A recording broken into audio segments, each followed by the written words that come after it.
Яасан мэцэн үү. За өнөөдөр та бүхэнтэй магадлал, комбинаторик, гүйлгэмэл, сэлмэл, хэсэглэл гэдэг талаар хичээл зааж өгнө.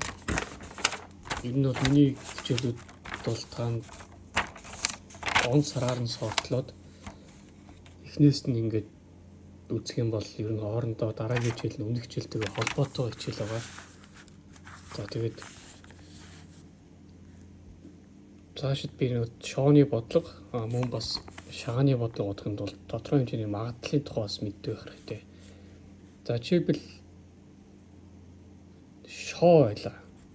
Шоо 6 талтай тий. Шоо хаяхад тэгш тоод буух магадлалыг олъё. За шоо бол 1 бууж болно, 2 бууж болно, 3 бууж болно, 4 бууж болно, 5 бууж болно, 6 бууж болно. За тэгэхээр тэгш тоонууд 2, 4, 6 тийм үү 3 байна. Тэгэхээр магадлал гэдэг болохоор за бол сонгогдсон үзэгдлийг бүх үзэгдэл дуугадаг. Энэ үүсэх шүү. За бидний сонгогдсон үзэгдэл бол тэгш тоо буюу 3 шиг тэгш тоо байна. Тэгээ бүх үзэгдэл бол 6. За шоог хаяхад 6 янзаар буух боломжтой. Тэрний 3 тэгш тоо. Өөрөөр хэлбэл 2-1 байх нэ. За энэ бол 50% магадлал. За магадлалыг хуваар тооцоолж болно. Мөн бас бутархаагаар тооцоолж болно. Тэгэхээр магадлал нь хэвээ хуваар тооцоолох юм бол тэгээс 100 гэсэн утгыг авдаг. Бутархаагаар тооцоолох юм бол тэгээс 1 гэсэн утгыг авдаг. За жишээлбэл зоос байлаа. Зоос бол 2 талтай тийм үү? Сүлд тоо гэсэн 2 байна. За сүлд буух магадлал мэдээж юу? 50% болно. Тоо буух магадлал бас 50%. Тэгэхээр бид нэр одоо ямар нэгэн хоёр бүх хоорондоо барилдахад бол бооцоо тавихад бол аль нэгэнд авахд та 50% магадлалаар мөнгөө бооцоо тавьж авна. Хэрвээ 3 бүх харилцаанд нэгэнд нь та бооцоо тавих юм бол тэр нь бүр 33.3% буюу 3-1 магадлалаар байна. Тэгэхээр арай боломж нь арай бага болоод ирнэ. Магадлалын боломж их байх тусмаа танд илүү ашигтай байна гэсэн. За тэгтэл танд нэг өөр чинь ингээд хоёр тал нь хоёулаа сүлдтэй нэг тийм зоос байлаа гэж дээ. Зарим зооснууд чинь нэг тийм байдаг шүү дээ. Ингээд ер нь бол нөө кино дээр гарахад. Тэгээ та нэг хүнтэй мөрийдсэн. За би сүлд буувал өөрийнхөө хүслийг биелүүлнэ. Тоо болох бол чиний хүслийг биелүүлнэ гэж үзчихээ л да. Тэгээ та сүлдийг авсан. Тэгээ хоёр тал хоёулаа сүлд болохоор буух магадлал болох нь 100 болдог байх нэ. 100. Тэгтээ амьдрал дээр магадлал нь шүү дээ тий. Яг тэгээс 100 одоо за энэ бол 1% магадлал. Энэ бол 0.5 гэсэн магадлал. 2-1 магадлал. За ингээд магадлалыг одоо цаашдаа бид хуваар ярихгүй 0-1 гэсэн бүхэл магадлалын утгаар нь ярина. Тэгтээ магадлал хизээч 1 байдаггүй. 0, 9. Тэгтээ хязгааргүй ч бас биш. Яг хязгааргүй хүмүүс 9 бол биш. Энэ цэгүүдийн тоог нь k гэжээ. Тэгэх юм бол k нь хязгааргүйгээс бага байдаг. Арай бага. Ер нь л бага. Тэг яагаад вэ гэхээр та сүлд одоо буулгахын тулд зоосоо шитгэхэд ширээний тавцсан дээр ингээ босоороо буух магадлал маш бага байдаг байхгүй. За хэдэн тэрбум удаа шитсэний дараа та сая ч юм уу те удаа шитсэний дараа ингээ буучдаг. Шагаач гэсэн одоо шагаа бол дөрвөн янзаар буучдаг. Тэгтэл ингээд босоогоороо заримдаа шагаа буух тохиолдол бас байна. Тэгэхээр магадлал бол яг нь хизээч 1 хүрдэггүй байх. 0.9-с. Нөгөө хүний хөвд ч гэсэн бас хожигдох магадлал нь бас 0 гэдэггүй. 0.000 одоо ийм хоёр талын хоёулаа сүлдтэй зоосон дээр нөгөө нь мэдхгүй мөрөгдсөн гэж бодъё л доо. Тэгэх юм бол ийм нэг байдаг. Гэхдээ энэ бол хязгааргүй биш. Энэ k гэж бодох юм бол k нь хязгааргүйгээс бага гэсэн. Хязгааргүй k байх юм болно шүү дээ. K нь хязгааргүйтэй тэнцүү байх юм бол энэ тоо ч өөрөө тэгтэй тэнцүү болж байна. Энэ k нь хязгааргүйтэй тэнцүү байх юм бол одоо жишээлбэл 0.9 энэ цэг 9 шүү. Баахан 9-нүүд k хэрвээ k тэнцүү хязгааргүй байх юм бол энэ тоо нэгтэй тэнцүү болдог. За энийг бүгдээрээ батлая гэвэл зүгээр л ингэ бодчих. 1 гэдэг тоог 9-ийг үрчгэн 9-1 гэдээ хуваачиж болно тийм үү? За тэнгүүд 9 гэдгийг ингэж тавиад 9-ийг 1 тугаахаар ямар гэдэг вэ? 0.111 гэдэг чинь хязгааргүй хүртэл явна тийм үү? Тэнгүүд 9-ийг 0.11-ээр үрчээр юу болох вэ? 0.999 тэгээд энэ хязгааргүй хүртэл. Тэгэхээр хязгааргүй тэмүүлсэн 9 0-ийн ард таслалын ард 9 гэдэг тоо ч өөр нэгтэй тэнцүү байх нэ. Дараа энэ нэгээс энэ хязгааргүй тэмүүлсэн 0.9-ийг асах юм бол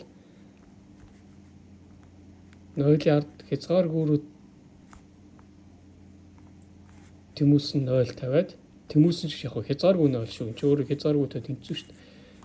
Тийг тавиад нэгтэй тэнцүү. Тэгэхээр тэг гэдэг тоо өөрөө ер нь бол тэгийн ард хязгааргүй шиг тэг тавиад 1 гэдэг тоотой тэнцүү байх нэ. За ингээд ерөнхийдөө энэ бол магадлалын юу юм гэдэг ингээд бодчих. За одоо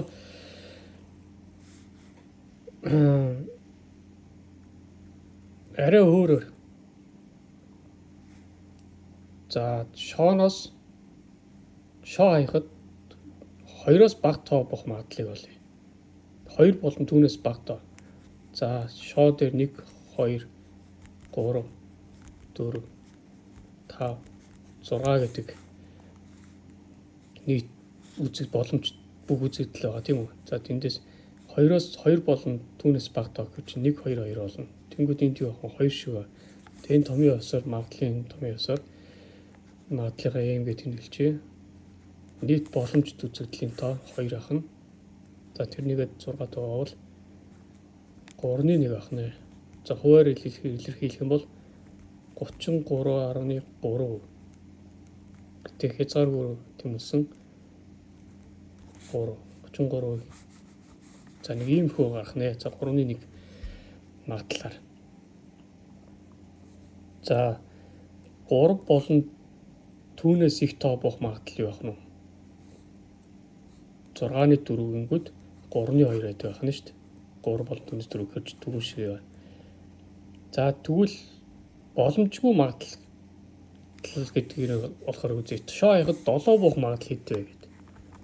7 гэдэг тоол энэ байхгүй тийм үү? Тэгэхээр боломжит үзэгдэл нь тэг болно. Тэгээд тэрийгээ 6 тоогоо. Тэгвэл тгийг ямар ч тоон туусан, ямар ч тоогоор өрчсөн тэг гэдэг. Тэгэхээр энэ тэг гарах нэ. Тэг магадлал ямар ч боломжгүй гэсэн үг. За тэгээд яг гоо магадлал ямар үед боломжтой байдаг вэ гэвэл тэгтээ тэг гэдэг магадлал байхгүй нэг иймэрхүү магадлал байгаа тийм үү? Тэг рүү хязгааргүй рүү тэмүүлсэн тэгийн ард 1 гэдэг тоо. Тэгэхээр 7 бох магадлал нь ямар байх болох вэ гэвэл шооны 1 тоог нь хусаж арилгаад 7 гэд нэг хүн тавьсан байж болно гэсэн үг байхгүй. За жишээлбэл нэг хүний тэжээдэг нохоо зохиол бичих магадлал гэдэг үзье л. Нэг нохоо ингээд компьютераа цуугаад хуруу гараагаараа өөрөө урд хоёр хөлөөрөө компьютерийн төвчлөр дээр товчход яах вэ? Бас нэг ийм хүн магадлалаар зохиол бичих болно шүү дээ бүр. Тэр зөндөө бүр агуу зохиолч бичих болох тийм магадлал. Тэгвэл энэ бол амьдрал боломжгүй. За тэгтэл маргааш нар гарна гэдэг магадлал байж болно тийм үү? Тэр бол 1 гэдэг магадлал байгаа. Ер нь бол боломжтой. Мэдээж маргааш бүгд л нар гарна шүү дээ.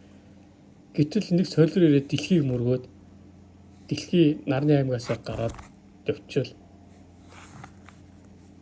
магадлалыг хизээч 1 гэж тавих боломжгүй гэсэн үг байхгүй. 100% итгэлтэй байх боломж бол ерөнхийдөө байхгүй гэсэн үг. Тэгэхээр тэр үлдсэн нэг ийм жижигхэн магадлалт нь солиор ирээд дэлхийг мөргөөд дэлхий тэмдэглэхээсээ гараа явчих тийм магадлал байна гэсэн үг. За одоо дээр арай өөр бодлоготой. За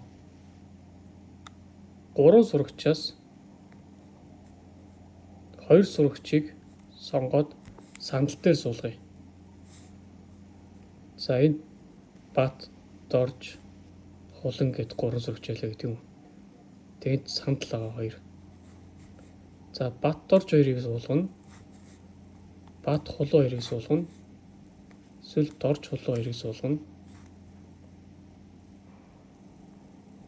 За өөр боломж байхгүй болчихлоо тийм. Бат, Хулан, Бат, Дорж, Хулан. Мөн бас сандал дээрээ суулгахдаа бас Бат нь энэ эхний сандал дээр суусан бол бас 2 дахь сандал дээр сууж бас болно шүү дээ. Тэгэх юм бол Дорж Бат гэж суулгаж болно. Мөн бас Хулан Бат гэж суулгаж болно. Мөн бас Хулан Дорж гэж суулгаж болох нэ. За энийг яаж боддог вэ гэвэл ийм том яваа. 3-аас 2. За энэ бол сэлгэмэл гэдэг. Сэлгэмэл гэдэг нь тодорхой өгөгдсөн утгуудаас сонгогдсон утгуудыг аваад тоолох магадлал гэсэн үг. За тэгэхээр энд бол 6 байна тийм үү? Тэгэх юм бол А-гийн өнгөрсөн хичээлээр өгсөн том яваа шүү дээ. N-ийн факториалыг хуваах нь N-ээс хэн M-ийн факториал гэж байна. За N-ийн факториалыг хуваах нь N-ээс хэн M-ийн факториал. За бидний хувьд бол N-ийн факториал гэж байх нь N гэдэг чинь 3 байгаа бүх үзэгдлийн тоо. 3-ийн факториалыг хуваах нь 3-аас ассан 2-ийн факториал 2. M гэдэг нь 2. Тэгэхээр 3-аас 2-ээс гарч 1. 1-ийн факториал гэсэн. За 3-ийн факториал гэвэл 1-ээс 3 хүртэл тооны үрж байна. 1-ийг 2 төвжүүлээд 2, 2-ыг 3 төвжүүлэхээр 6. За 1-ийн факториал чи өөрөө 1, 1-ээс 1 хүртэлх тоонуудыг үрж байна. Тэгэхээр нийт хэдэн үзэгдэл гарах нь 6 үзэгдэл гарах нэ. За ийм. За энийг сэлгэмэл гэдэг байх нэ. За тэгвэл хэсэглэл гэдгийг бодъё. Хэсэглэл гэдэг нь болохоор за дахиад Баттарч Хулан 3-аас 2 хүүхдийг аваад сандал дээр суулгахдаа заавал ингэж байрыг сэлэхгүйгээр зүгээр л тэр сандал дээр ингээд 100 шалгалт өгч байгаа зүгээр л хоорондоо ямар ч ингэж байраа солихгүйгээр зүгээр 2 сурагчийг авна гэсэн. За сандал дээр суулгахаар зүгээр энэ 3 сурагчаас 2 сурагчийг гадаад руу тэтгэл дээр сургах тийм боломжийн тоог олоо гэд үзчихээ л та.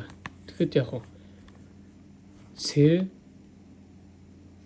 N-ээс M буюу 3-аас 2 гэдэг томьёо ороод нь. За C-ийн томьёо чи юу байх вэ? N факториалыг хуваах нь M-ийн факториал. Тэгээд мөн бас N-ээс M-ийн факториал. За энэ бол хэсэглэл. Хэсэгдлийн томьёоны юу гэдэг вэ? Сэлгэмлийг гүйлгэмэлт хуваадаг тийм үү? Гүйлгэмэл нь өөрөө за энийг хэлээд байна. За тэгэнгүүт бид нар энд бол 3-ын факториалыг чинь за m гэдэг нь болохоор 2. За 2-ын факториал. За n-ээс m чинь 1 харна тийм үү? Тэгээ 1-ийн факториал. За 2-ын факториалыг 3-ын факториалтай бол 3 гарна. Энд чинь 1-ээс 3 хүртэл тоонуудын үржир. Энэ бол 1-ээс 2 хүртэл тоонуудын үржир. За 3-ыг 1 материалч хөрөө 1. 3-ыг 1 туваавал 3. За тэгэхээр 3 янзаар гадаад цэцгэлгээр суугч болгоно гэсэн үг. Баторж эсвэл бат хулан эсвэл дорж хулан гэх маркаар. За тэгэхээр бүгдээрээ сэлгэмэл, хэсэглэл гэдгийг ерөнхийдөө ойлгож авсан гэсэн үг. За тэгвэл одоо өнөөдөр шооныхоо бодлогыг ингээд бодчих. За тэгээд өөр бас магадлалын компьютерийн талаар өчнөө олон YouTube сууг байдаг. Түүний тухайд тайлбарлаж заадаг. Тэгээд тэд нар бол надаас илүү дэлгэрэнгүй заана гэдгийг би бол итгэлтэйгээр хэлж чадна. Тэгэхээр та эндээс сурахгүйгээр өөр YouTube дээрээс магадлал хэсэглэл, гүйлгэмэл, сэлгэмэл, компьютер гэж бичиж хайгаад орох юм бол маш олон багш нар маш олон янзаар тайлбарлаж заасан байгаа. За бид нар өнөөдөр 3 шоо хаяхад хэдэн янзын үзэгдэл буух вэ гэдэг бодлогоод нь. Тэгэхээр тэрнээс өмнө юу вэ? За энэ 4 оронтой гар нууц код байгаа. Нэг утасны код. За ингээ нэгээс энд нь төв байгаа тийм үү? За энийг энэ 4 оронтой шүү. Гэт. За тэгэхээр энд нийт хэдэн боломж явах вэ? Та ганц оролдлогоор ингээд энэ кодыг хийгээд тухайн одоо газраас нэг утас болсон ч юм уу тий. Тэгээд хийгээд тайлах магадлалыг олъё гэж бодъё л доо. Тийм бол энд тэг гэсэн утгаас 99 гэсэн утга хүртэл одоо 9999 гэсэн утга хүртэл энд тийм боломж нийт үзэгдэл байгаа. За тэндээс та код нь за энд нэг тоо ингээд ингэсэн за 42 68 гарах магадлал зөвхөн нэг л байгаа. Тэгэхээр нийт боломж нийт бүх үзэгдэл нь 10,000 байдаг байна шүү дээ. Тэгэхээр тэндээс нэг л байгаа юм чинь нэгийг хуваах нь 10,000 гэж. Тэгэхээр юу ах вэ? Нэг 10,000 доовол тэг бүхэл 10,000-ны 1 гарах юм шүү дээ. Та 10,000 удаа хийжээж энэ кодыг тайлна гэсэн үг. Тэгээд мөн бас яг уу тэн дээр нэг 3-ны хээ ингээд дарагдсан байвал тэр нь яг уу арай бага. За энэ дээр нэг 3-ны хээ, энэ дээр нэг 4 энэ газар ингээд 3-ны хээ байлаа гэж бодъё л доо тийм. Тэгэх юм бол за энд яг уу 42 68 гэд энэ 4 тоог та хэдэн янзаар ингээд сэлгэж болох вэ гэсэн үг. 42 68. Тэгэх юм бол арай бага болно. Та зөвхөн энэ 4 тоон дээр л ажиллана гэсэн үг. За бүгдээрээ үзье. За 2 4 6 8 гэж чинь нэг тоонуудынх нь дистараллаар нэгэ бодчих. За тэгвэл 2 24 68 гэж болно. Эсвэл 2-ыг 24 86 гэж болно. За эсвэл 26 48 гэж болно. 26 84 гэж болно. Одоо 4-ыг энэ 4-ийн урд гарсан 6-ийн урдаас одоо 8-ийн урд гарна. 28 46 28 64.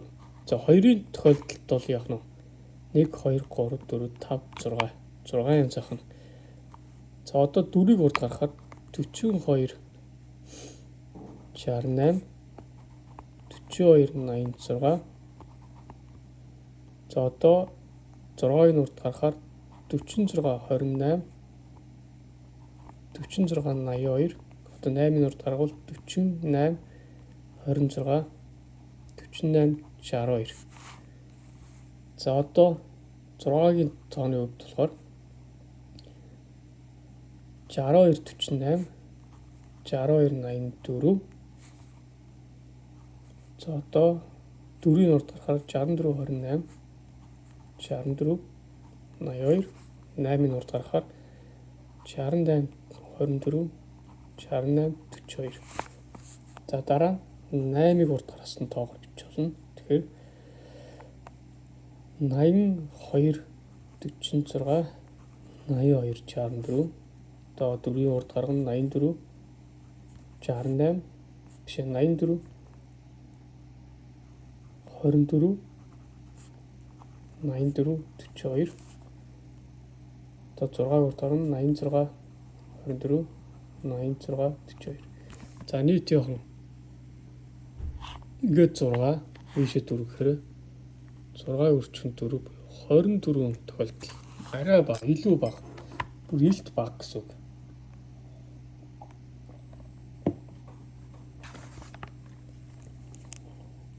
За тэнгүүд энэ юу гэсэн үг вэ гэвэл дөрөв сурагчийг сандал дээр хэдийн янзаар суулгаж болох вэ гэсэн үг байхгүй. Одоо ингээд бат орж эсвэл дорж бат гэдэг шиг тийм үү. Хоёр сурагчийг бол хэдийн янзаар суулгах вэ? Хоёр сурагч бол за 12 гэдэг тоо байлаа гэж бодъё.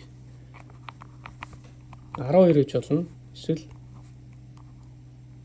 21 гэж болно тийм үү. Хоёр сурагчийг бол хоёр янзаар яах нь вэ? Нэг сурагч бол нэг янзаар сандалтай сууна. За 3 сурагч яах нь 123 гэж яхад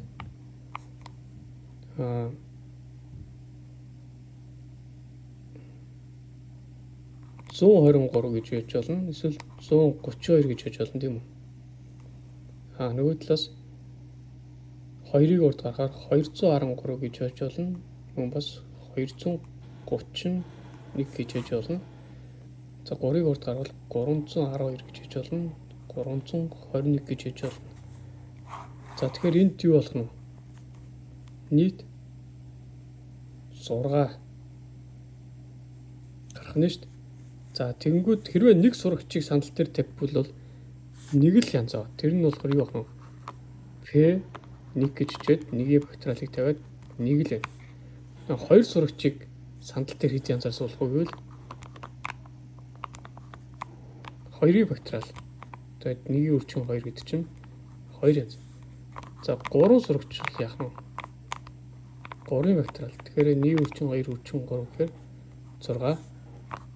4 сурагчийг сандал дээр суулгах буюу одоо жишээлбэл эндээс энэ гар утасны тооны машин дээрээс хурууны хийг 4 шиг боддог хурууны хий олж хараад тэрийг хэдийн янзаар бичиж хэдэн боломж тохиолдолд бичиж кодыг тайлах бол 4-ийн бактериал.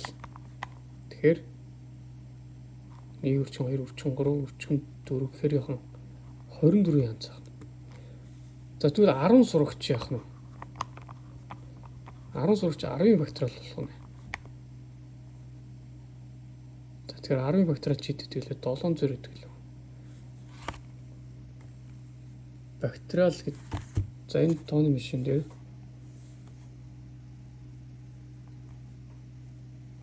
10-ын бактериал 3,628,800 байх нь шүү дээ.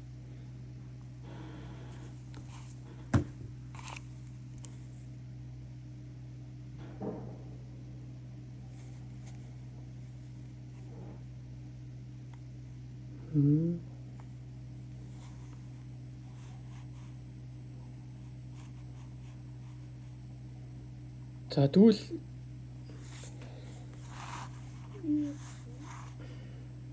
тэгээ эн чинь өөрөө энэ тоонд бол хамаагүй шүү дээ. Эн чинь болохоор зүгээр л энэ 10 энэ болохоор яадаг вэ гэхээр ийм бохгүй. 4 орон хэрвээ энэ 10 оронтой байх юм бол 3,628,000 3,628,800 тохиолдол байна. Хэрвээ тухайн хүн 4 оронтой биш 10 оронтойгоор ингээд утасны кодыг тгээс 9-с хүртэл утгаар ингээд авах юм бол тэгтэл энд болохоор 10 тооноос 4 тоог нь сонгож авч байгаа. Тэгэхээр энэ арай өөр баг болно. Тэгэхээр энэ яадаг вэ гэхээр 10-ын 4 зэрэг болдог шүү. 10-ын 4 зэрэг буюу 10,000 тохиолдол болно гэсэн үг.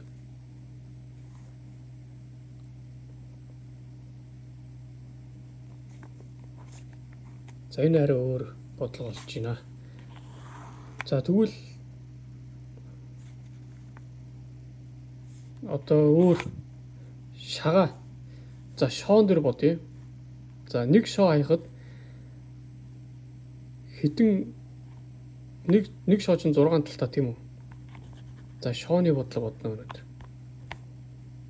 Шоо нэг шоо хаяхад 6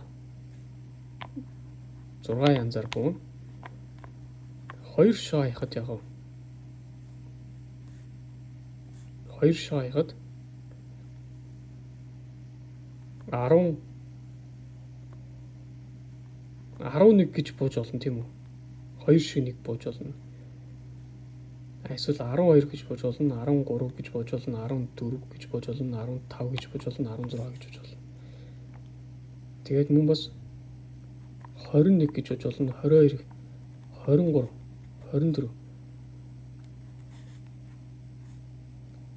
24, 25, 26.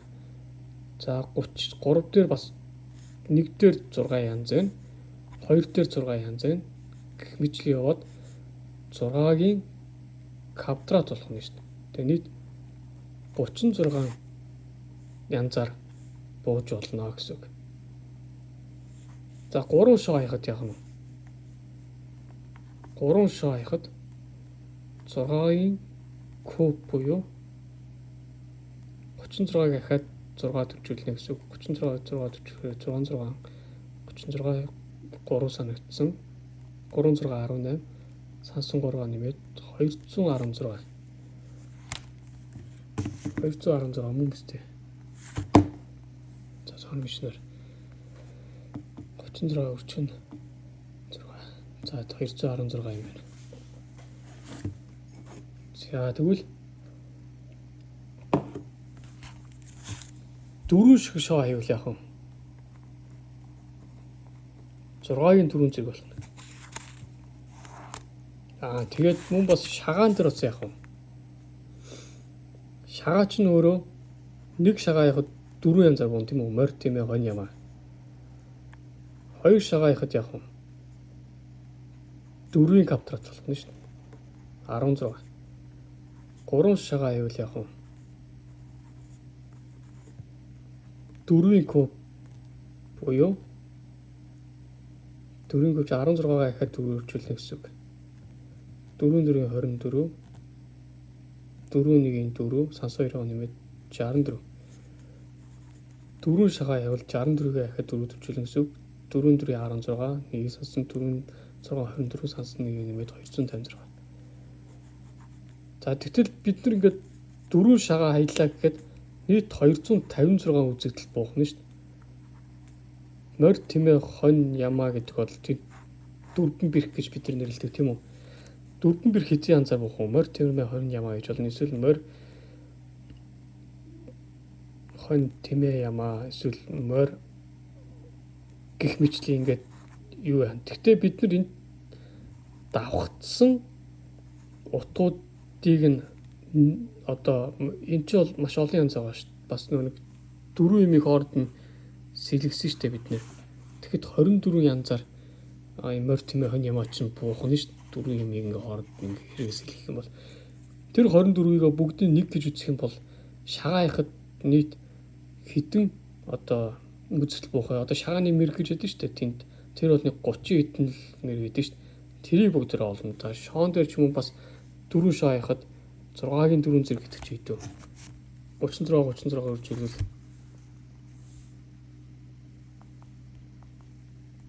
1216 янзаар буух гэдэг шүү дээ. Тэгтэл бид нэр энэ дээр бол за жишээлбэл нэг юм байж болно л дээ. Эхний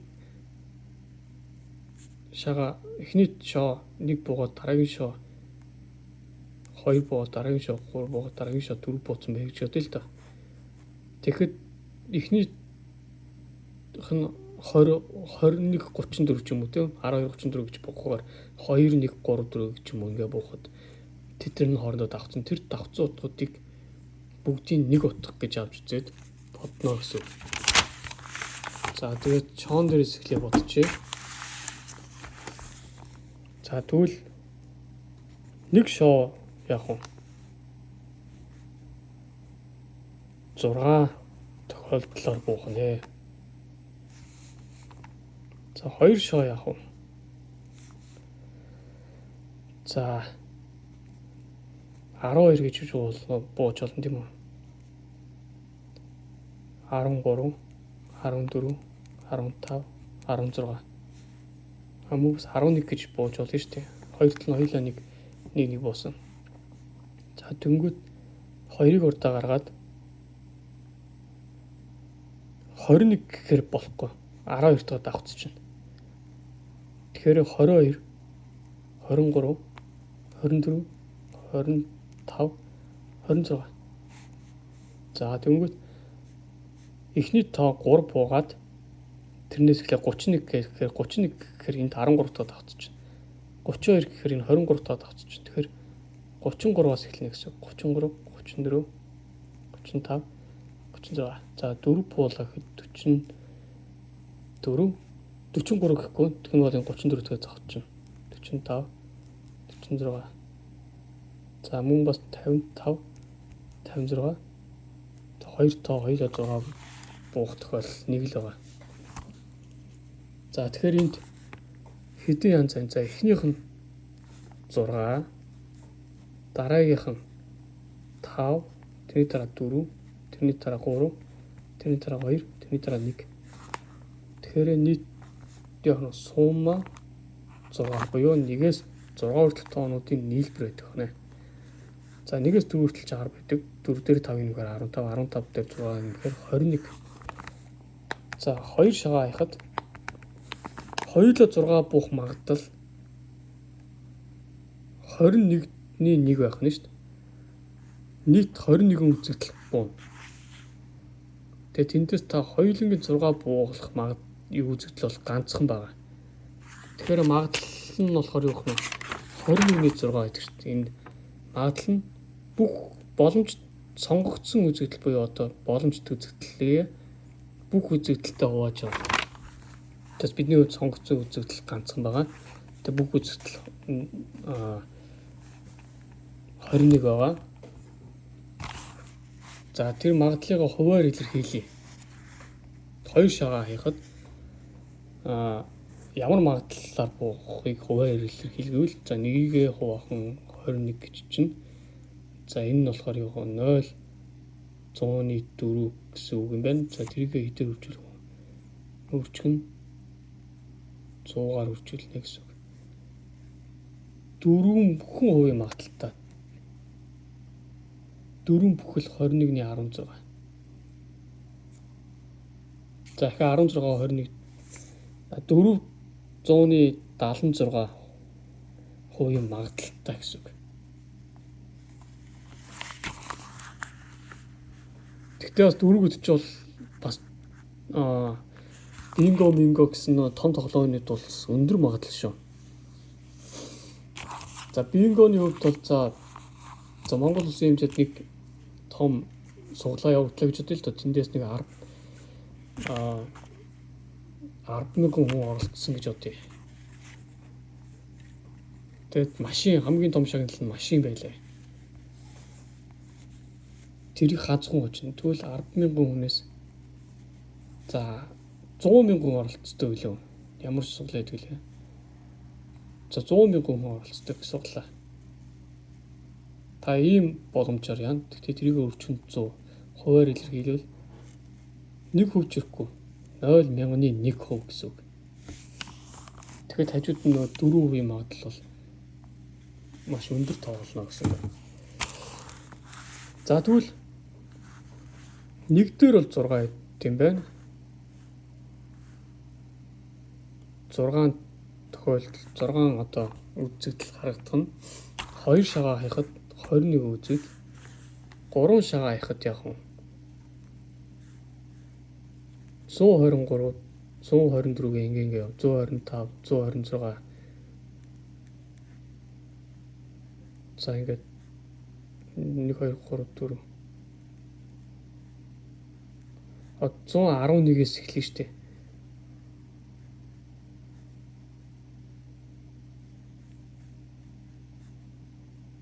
За энийг дараа дахиад хийчих. 111, 112, 113, 114, 115, 116.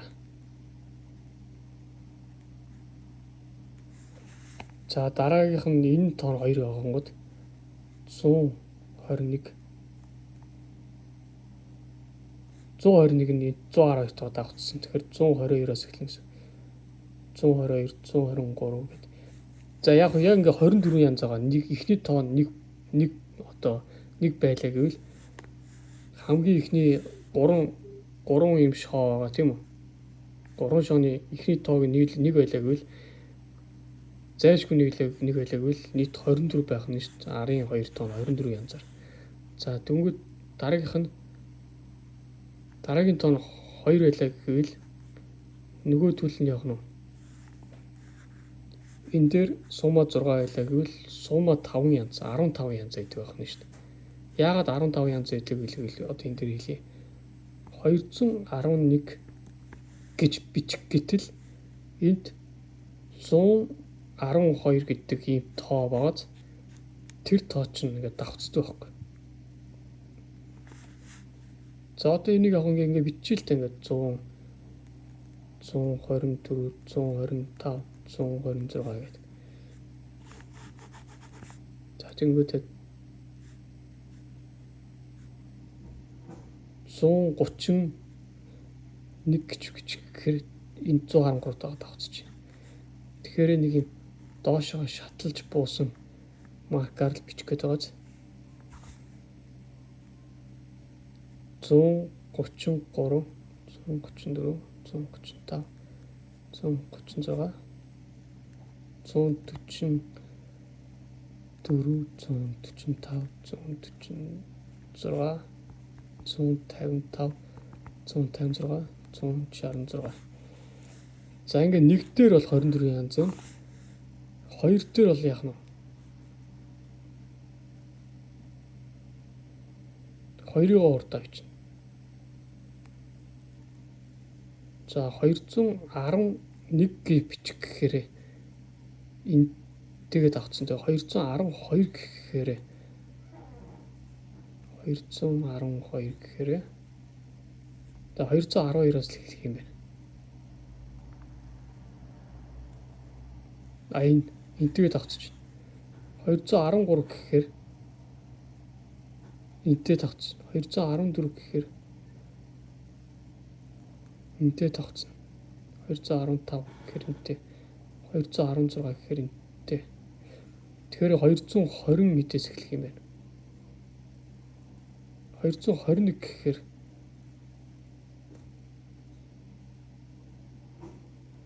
энтэй тавцаад байна. 222-оос л эхлэх гэсэн үг юм байна. 223 энд бол байхгүй. 222-оос эхэлнэ. 223, 224, 225, 226. За тэгэнгүүт дараа нь 3-ыг ордоо гаргаа ичнэ. Эхний тоо 2 буу, дараагийн тоо 3 буу. Тэгээд 231 гэж болохгүй. Тэр чинь 123-т авцсан. 232 гэх юм бол энтэйгээ авцсан. Тэгээ 233-аас л эхэлнэ. 233-аас хойш нэг тоонууд нарай нэг том болоод ирэхээр энд том байхгүй болоод чинь. Тэгэхээр тэрнээс хойш өгчөн гэсэн 234, 235, 236. За тэгээд хад нэг орон буулгаад 244-өөс эхэлнэ гэсэн. Яагаад тэгэхээр 241 гэхээр 124-т 242 гэхээр энэ 224-т авцсан чинь. Тэгээ 245, 246. Захаа нэг шат буулгаад 255, 256 гингүү тийм дахиад 266. За тэгэнгүүт энд бол яг нь сумма 6 үзэгдэл авах нь энд сумма 5 үзэгдэл авах нь шүү дээ. 1 байна энд. За ингээд тоолъё. Энд 1, энд 2, энд 3, энд 4, энд 5. 1-ээс 5 хүртэлх тоонуудын хэлбэр сумма 5 буюу 15. 1-ээс 6 хүртэлх тоонуудын хэлбэр сумма 6 буюу 21. За 3 дээр бол яг нь ахаад багасаад ингээд. Ерөөдөө ингээд бодогдно гэсэн үг. За 3 дээр сумма 3 бах нь байна. 4 дээр сумма 2 байна. 5 дээр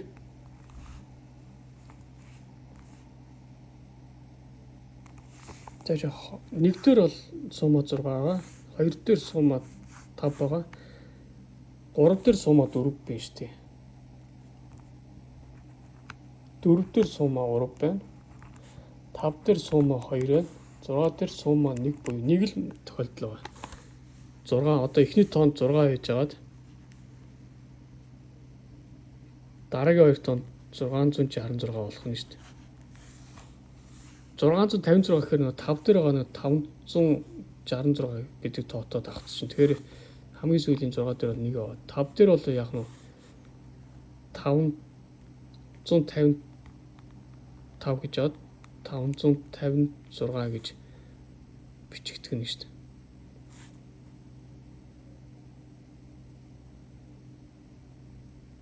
За мөн бас 566 гэж бичигддэг юм байна. 566 гэж. Тэгээ сумма 2 чинь 3 байдаг шүү дээ. Тэгэхээр 3 янзаар бичигдэнэ. Сумма 1 бол 1, сумма 2 чинь 3, сумма 3 чинь 1-ээс 3 дахь тооны хэлбэр 6, сумма 4 20 10 байдаг. Сумма 5 чинь 15. За тэгэнгүүт 3 шоо хаяхад яг нь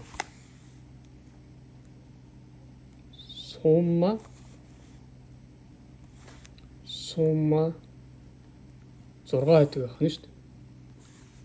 Хэрвээ 3 шоо аялаа гэж бодоход. За тэгээд сумма 6 гэдэг чинь сумма 1 дээр нэмэх нь сумма 2 хэлж байгаа. Тэгээд нэмэх нь сумма 3-ыг хэлнэ, нэмэх нь сумма 4-ыг хэлнэ, нэмэх нь сумма 5-ыг хэлнэ, нэмэх нь сумма 6-ыг хэлнэ. Тэгээд сумма 1 нь нэ, сумма 2 нь, сумма 3 нь, сумма 4 нь, сумма 5 нь, сумма 6 нь. За тэгвэл сум n-ийг олдог томьёо бид нар өмнө хичээл дээр үзсэн шүү дээ. Сум n-ийг олох нь n дээр нэмэх нь 2-ыг хуваах нь 3 хүчин сум байна. За энэ томьёогоор ингээд тэнцүү n дээр нэмэх нь 2-ыг хуваах нь 3 хүчин сум байна. За бидний хувьд бол n тэнцүү 6 гаад 6 дээр 2-ыг нэмээд 3 туваа сумма 6 чинь хэдэн? Сумма 6 чинь 21. За энэ 3 энэ 21-тэй дарагдаад 7 болно. Энд 8 болно. 8-ыг 7 оржуулвал 56. Нэг 56 янз байна. За тэгээд бүгдээ шалгая.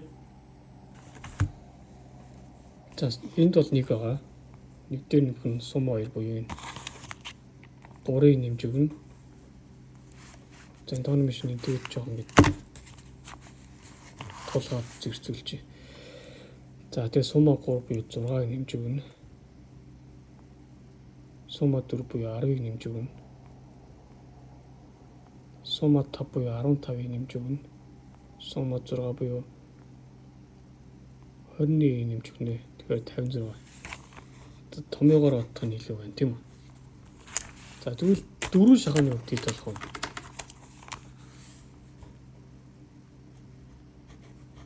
4 шахааны хувьд бол за 1 гэдэг юм байна. Ингээд 12 байна. Тэгээ ингээд боцсоор хагаад сумма 6 гардаг шүү. Яагаад гэвэл нэг шагаан дээр бол ямар суммаагүй 6. Суммааг нь 0 хөвцчих та 0 шиг сумаа гэсэн үг байна. 6. Хоёр шагаан дээр зүгээр л сумаа 6. Гурван шагаан дээр сум 6. Дөрвөн шагаан дээр сум 6. За тэгвэл сум 6 гэдэг чинь нөгөө нэг тоо байгаа шүү дээ. Энд 3 шиг сум байна тийм үү? Тэгээд бидний яг энэний өмнөх хичээлдээ сум та тоог болгох яг к шиг сум атаа n гэлээвэл c-ийн n дээр нэмэх k-гаас k дээр нэмэх 1 гэсэн хэсэглэл авсан та тэнцүү гэж байна. Тэгвэл бидний юу энэ томьёо энэ дээр хуулаа ичиж. Сума k шиг сума. Энд донд өчнө холсон сум байгаа k шиг сума. За 5 шагаан дээр 4 шиг байх нь тийм үү? 6 шагаан дээр 5 шиг сум байх нь шүү дээ. Тэгэд тэнцүү c-ийн n дээр нэмэх k-гаас k дээр нэмэх 1 гэсэн хэсэглэл авсантаа тэнцүү байх нь. За бидний хувьд бол сума чинь 3 шиг байна. Тэгээд 6 гэхээр c-ийн n тэнц 6 k гэдэг нь 3 гэхээр чинь 6 дээр 3-ыг нэмэхээр 9. К дээр нэмэх 1 гэдэг чинь К нөрөө 3 чинь 4 гэсэн. Одоо нийт шооны тоог хэлж байна. Шагааг яриад байгаа юм. Шооны тоог чинь. Энд болохоор шооны тооноос нэгээр баг тоог шооны нийт үзэгдэл чинь 6 гэж тэр 6 дээр нэмсэн тэр утгыг бичнэ гэсэн үг. Тэгэхээр c-ийн 9-4 гэсэн үг. Тэгмээ c-ийн 9-4 хэд байгаа нь 9-ийн факториалыг хуваах нь 4-ийн факториал үржих нь 9-өөс асах нь 4 буюу 5-ийн факториал.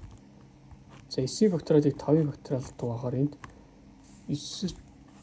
5-аас хойш тоонуудын үржих гарна. 6, 7, 8, 9 гэсэн тоонуудын үржих гарна. 6 үржих нь 7 үржих нь 8 үржих нь 9-ийг хуваах нь 4-ийн факториал гэдэг чинь 1-ийг 2-оор үржүүлээд 3-оор үржүүлээд 4-д үржүүлнэ гэсэн үг. За энэ 4 энэ 8-тай хуваагдаад энд 2 болно. Энд 3 энэ 6-тай хуваагдаад энд 2 болно. За 2 нь энэ 2-той дарагдахаар энд бол 1 л үлдэнэ. Тэгэхээр энд 2, 7, 9-үүдийн үржих байна гэсэн үг. 2-ийн үржих нь 7, үржих нь 9. За тэнцүү 2-ыг 7 үржүүлэхээр 14. 14-ийг 9-ээр үржүүлэхээр 945 юм гэсэн үг биш ээ. 14-ийг үржих нь 126 гарах нь шүү дээ. За хэрвээ та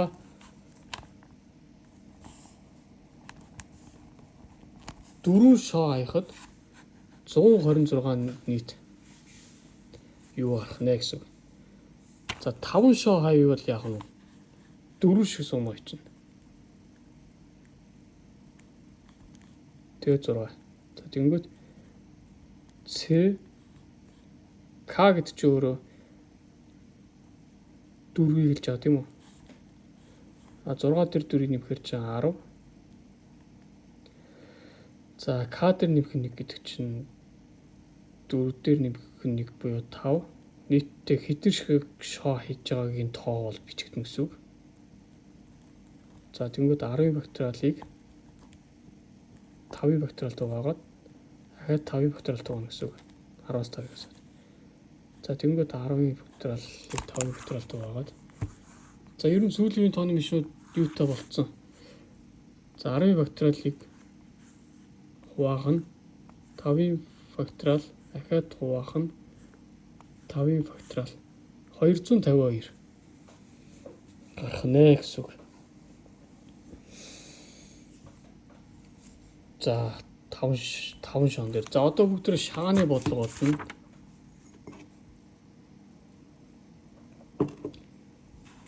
За шагааны бодлого юу ачи?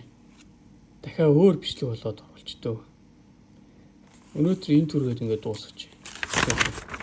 Шагаан дээр болохоор За шагаан дээр бодчих. Цаг 50 минут болж байна. 10 минут нь л заачих. За нэг шагаан дээр. За та хэрвээ нэг шагаа хаягбал 4 янзаар морь тэмээ хонь юм. За хоёр шагаа хаягбал яг. За бид нар морьгоо 1 гэжчээ, тэмээгээ 2 гэжчээ, хоньёгоо 3 гэжчээ, ямаагаа 4 гэжчээ. За 2 морь буун, морь тэмээ буун, морь хонь буун, морь ямаа буун. За мөн бас яг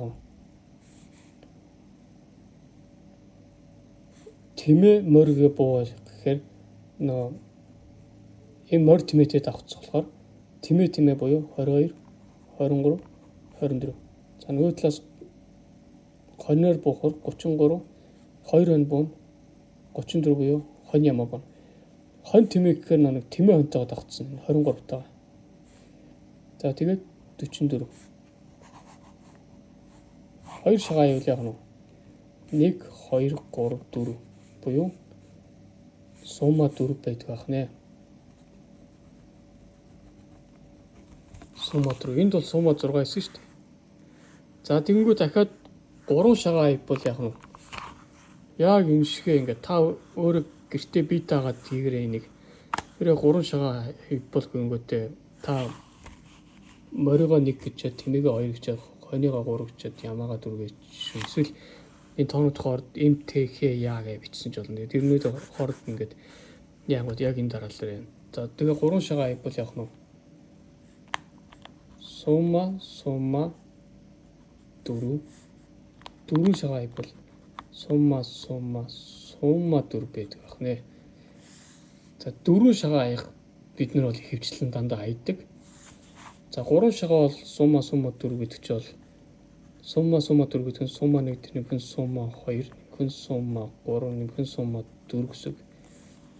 За сумма 1 чинь 1 сумма 2 чинь 3 сумма 3 6 сумма 4 нь 10. За тэгвэл 1 дээр 3 нэм 4 4 дээр 6 нэм 10 10 дээр 10 нэм 20. Тэрээ 3 шагаа хавбал 20 янз байх нэ. За 4 шагаа хавбал нөгөө томьёогоороо бодъё. С бид нар эндэрийн К-аас К дээр нэмэх 1 гэдэг.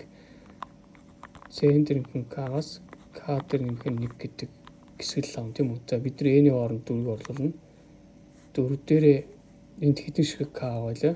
3 шиг сум аваа. Тэгэхээр 4 дээр 3 нэмэхэд 7.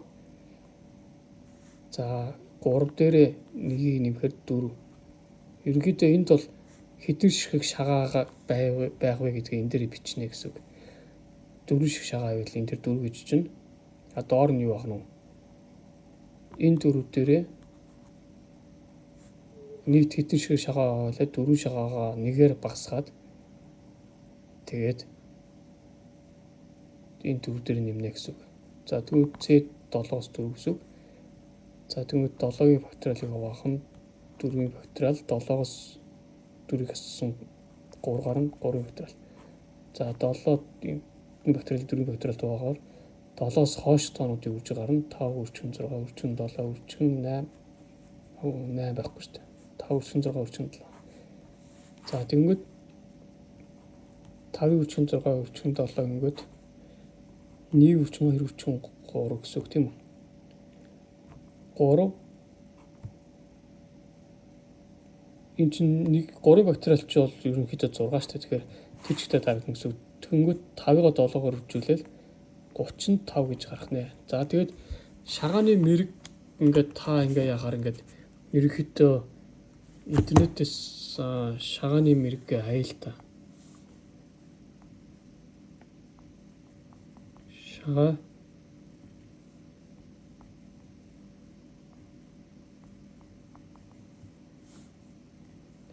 Шагааны мэрэг гингүүт нийт хэдэн юу гарахдаг хэрэг. Урдаа тоотоо нэг юм байна.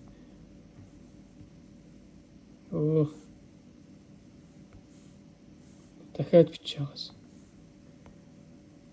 За энд 35 байна уу? Яг 35 байна. Энэ хамгийн дор нь 35 гэдэг нэг юм байна. Энд нэг одоо морины тоо тэдэн морь буул гэдвэ гэсэн. Одоо 4 морь буух тохиолдол чи ганц байгаа шүү дээ.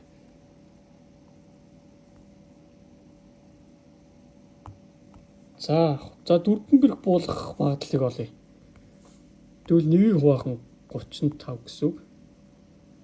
0.2. За тэрийгээ 100-аар үржүүлнэ. Хуваар хэрвээ магадлалыг хуваар явал 2% магадлалаар ерөөхдөө 285. За бараг 3% магадлалаар гэсэн. Хэрвээ та 100 удаа хаяхад одоо хаялт болгоно өөр гардаг гэж үзээлтэй. Хаялт болгоно шал өөр гардаг. Тэгэх юм бол тэр дунд за 285 удаа. За бараг л 3 удаа дөрвөн бэрх юм эсвэл 4 морь буунаа гэсэн үг байхгүй. За тэгвэл одоо 5 шагаа явуул яах вэ? 5 шагаа дээр сумма 4 байна. Тэгэхээр C 4 дээр нэмэх нь 4 буюу 8. Энд бол 5 шагаа юм чи 5 явчихна. Яг тэр К чинь 4 байгаа. Энэ К дээр нэг нэмэхээр энэ байна. Тэгэхээр C-ийн 8-аас 5 байна гэсэн. За энийг та гэртээ бодороо 6 шагаа хийвэл яах нь вэ?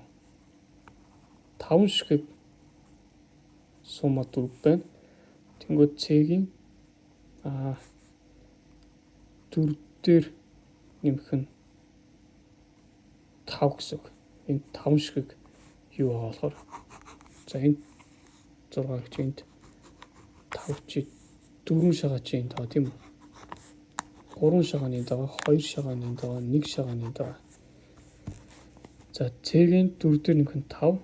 За энэ 6 шагаа хийж амчин 6 чинь тэгэхээр C-ийн 9-с 6 гэдэг байх нэ. За 7 шагаа ивэл C-ийн 10-аас 7 гэж явчихна. Ерөнхийдөө 1 шагаа дээр 4 гарч байгаа юм. За энд ингээ багсагчээ. 7 шагаа дээр C-ийн 10-аас 7, 6 шагаа дээр C-ийн 9-с 6, 5 шагаа дээр C-ийн 8-аас 5, 4 шагаа дээр C-ийн 7-аас 4, 3 шагаа дээр C-ийн 6-аас 3, 2 шагаа дээр C-ийн 5-аас 2, 1 шагаа дээр C-ийн 4-өөс 1. C-ийн 4-өөс 1 гэдэг чинь бол ерөнхийдөө 4 гард шүү. Энд ийм нэг хэсэгдлийн нэг юм том яд. C-ийн N-ээс 1 гэдэг нь болохоор N гэдэг. Энэ том яд. За батлая. C-ийн N-ээс 1 гэдэг нь N-ийн факториалыг хуваах нь 1-ийн факториал үржих нь N-ээс асах нь 1-ийн факториал. За N-ээс асах нь 1-ийн факториалыг N-ийн факториалд хуваавал эн чинь маш олон 1 үржин 2 үржин 3 гингүүд ингэж авсараад N-ээс асах нь 1 байгаа тийм үү? Тэр үржин N байгаа шүү дээ. 1-ээс N хүртэл тоонд үрж. Тэгвэл N-ээс асах 1-ийн факториал чинь яг энэ хэсэгт нь багтана гэсэн. Тэнд нь N үлдэнэ. Эцсийн хариу нь N гардаг. Тэгэхээр C-ийн 4-өөс 4 гэдэг нь 4 гардаг байх нэ. За тэнгүүд энэ чинь өөрөө суммагүй 4 штэ. 2 шагаан дээр бол зөвхөн сумма 4 гэдэг утга гарна штэ. Тэгсэн чинь энд суммагүй 4, сумма чи өөрөө 0 болно. Сумма 0 4 гэдэг нь өөрөө энэ томьёонд орлуулъя. Яг нь сонирхолтой бодлого гэдэг утгаар ингээ би өөрөө ч үзег нь та бүхэнтэйгээ хамт үзчихье. N-ийн оронд 4-ийг орлуулна. K-гийн оронд 0-ыг орлуулна. Яг тэгвэл суммагүй 4 болохоор энэ чинь 1 шагааны үед би бодож байгаа шүү. За энэ 1 шагаа гэдэг чинь хэдэн шагаа байгаа вэ? Жишээлбэл K чинь 0 юм чинь 0 дээр 1 ихээр 1. Тэнгүүд C-ийн 4-өөс 1. 4. Суммагүй N гэдэг нь өөрөө N гэсэн үг юм байна шүү дээ. За эргэтээ ийм маркер. Тэгээ бид нар бол эцсийн томьёо нь бол ийм байдаг байх нэ гэсэн үг. Шагаа хаяхад C цэгийн энд нөхөн кагаас катер нөхөн нэг гэсэн том ягоор ерөнхийдөө утгыг гаргаж үзнэ гэсэн. За жишээлбэл энд хэдэн шагаа 4 шагаа юм тийм үү? 4 шагаа хайбал та цэгийн 7-оос 4 гэсэн утгыг авна. Энэ сумма 4 хэдэн шиг сумма 3 шиг сумма. Тэнгүүд 4 дээрээ тэр 3 шиг суммагаа нэмнэ 7-оор нь. Энд яг нь хэдэн шиг сумма байгаа вэ гэдэг тэр нэг нэм. Тэгэхээр 4 шиг 4 гэсэн тоог тавина. Өөрөөр хэлбэл 4 шагаа хийж жагаад хэдэн шагаа хийж байгаа тоог энд бичнэ гэсэн. Тэгээ цэгийн 7-оос 4 гэдэг нь 7-гийн факториалыг 4-ийн факториал 3-ийн факториал 2 туваана гэсэн үг. Тэгээд c харин 35. Хэрвээ 4 шагаа хийхэд 35 янзаар буунаа гэсэн үг. За тэгээ өнөөдрийн бичлэгийг энэ төрөөр дуусгая. Өнөөдөр яг ерөнхийдөө та нарт энэ шохооны бодлого болон шагааны бодлогын талаар хичээл ерөнхийдөө орё гэж бодсон. За энэ бол шохооны бодлого. Шагааны бодлого. Яг би өөрөө хизээ нэг цаад эргэж харна гэсэн утгаараа ингэж. За тэгээ өнөөдрийн хичээлийн дээр дуусгая. Баярлалаа.